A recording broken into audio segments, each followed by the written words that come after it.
বাংলাদেশ ব্যাংকের governor Ahsan H মনসুরের কর্মময় জীবন। Ahsan H Mansur banking খাতের অভিভাবক।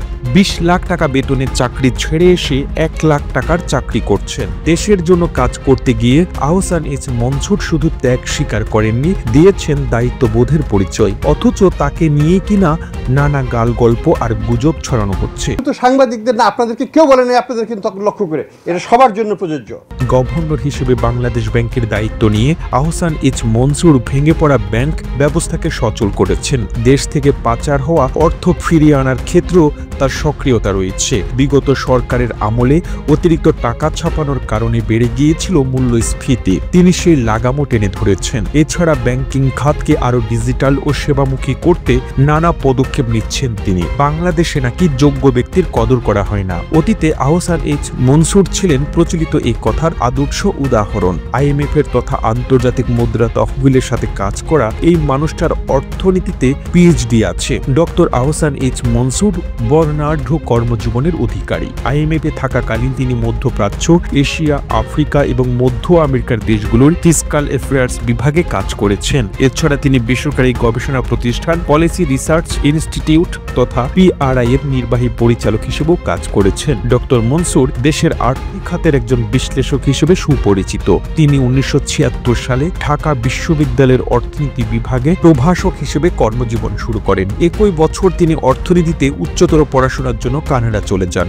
একজন স্নাতকোত্তর ছাত্র ও গবেষণা সহকারী হিসেবে তিনি কানাডার ওয়েস্টার্ন অন্টারিও বিশ্ববিদ্যালয়ে 1978 থেকে 1981 সাল পর্যন্ত স্নাতক পর্যায়ে নিয়মিত অর্থনীতি কোর্স পড়াতেন। তিনি 1981 সালে IMF এ যোগদান করেন এবং 1982 সালে ওয়েস্টার্ন অন্টারিও বিশ্ববিদ্যালয় থেকে অর্থনীতিতে PhD নেন। তিনি IMF এর গুরুত্বপূর্ণ কার্যকরী বিভাগগুলোতে যেমন রাজস্ব বিষয়ক নীতি পর্যালোচনা ও উন্নয়ন বিভাগ এবং অঞ্চল ভিত্তিক বিভাগগুলোতে মধ্যপ্রাচ্য ও মধ্য এশিয়া এবং এশীয় বিভাগে কাজ করেছেন। বিদেশে কাজ করার পাশাপাশি কিছু সময়ের জন্য অতীতে বাংলাদেশ সরকারের সাথেও কাজ করেছেন ডক্টর মনসুর। তিনি 1989 সাল থেকে 1991 সাল পর্যন্ত বাংলাদেশ সরকারের অর্থমন্ত্রীর অর্থ উপদেষ্টা হিসেবে দায়িত্ব পালন করেন। বাংলাদেশে দায়িত্ব পালনকালে ডক্টর মনসুর 1991 সালে মূল্য সংযোজন কর প্রবর্তনের সাথে জড়িত ছিলেন। এছাড়া ডক্টর মনসুর 1998 থেকে 2001 সাল পর্যন্ত পাকিস্তানে IMF এর সিনিয়র আবাসিক প্রতিনিধি হিসেবে দায়িত্ব পালন করেন।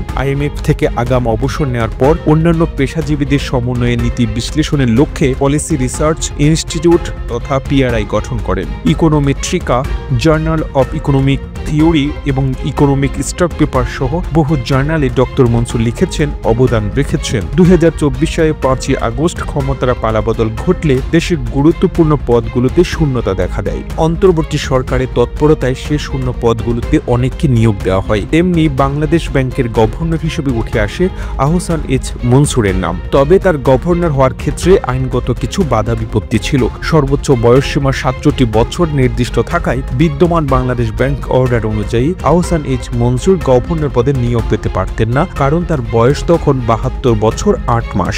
সেজন্য তাকে নিয়োগ দিতে সরকারকে ওই অর্ডার সংশোধন করতে হয়েছে। এতে গভর্নর পদের বয়সসীমা তুলে দেওয়া হয়। এরপর অর্থ মন্ত্রণালয়ের আর্থিক প্রতিষ্ঠান বিভাগ আহসান এইচ মনসুরকে নিয়োগ দিয়ে প্রজ্ঞাপন জারি করে। তার আগে এই বিভাগের তৈরি করা সংক্রান্ত ফাইলে অনুমোদন দেন অর্থ ও পরিকল্পনা উপদেষ্টা সালেউদ্দিন আহমেদ এবং অন্তর্বর্তী সরকারের উপদেষ্টা পরিষদ। অনুমোদন পাওয়ার পর আগে অধ্যাদেশ জারি হয়, পরে বাংলাদেশ ব্যাংকের গভর্নর নিয়োগের প্রজ্ঞাপন জারি হয়। 2024 সালের মধ্য আগস্টে দায়িত্ব নেওয়ার পর থেকে আহসান এইচ মনসুরের তৎপরতা বেশ লক্ষণীয়। দেশের অর্থনীতিকে টেকসই করতে বিভিন্ন পরিকল্পনার কথা জানিয়েছেন তিনি। তবে তাকে ঘিরে মিথ্যা তথ্য আর প্রোপাগান্ডাও ছড়ানো হয়েছে। তাতেও আহসান এইচ মনসুর নিজ দায়িত্ব পালনে কোনো আপোষ করছেন না। প্রতিবেদনটি তৈরিতে তথ্য ও উপাত্তের সাহায্য নেওয়া হয়েছে পেরিস্কোপ ভিডিওস নামক ফেসবুক পেজ থেকে। আর এতক্ষণ আপনারা সঙ্গে ছিলেন বিশ্ব বাংলার। সেই সঙ্গে আপনি বাংলাদেশের কোন জেলা থেকে এই ভিডিওটি দেখছেন আমাদের কমেন্ট করে জানান।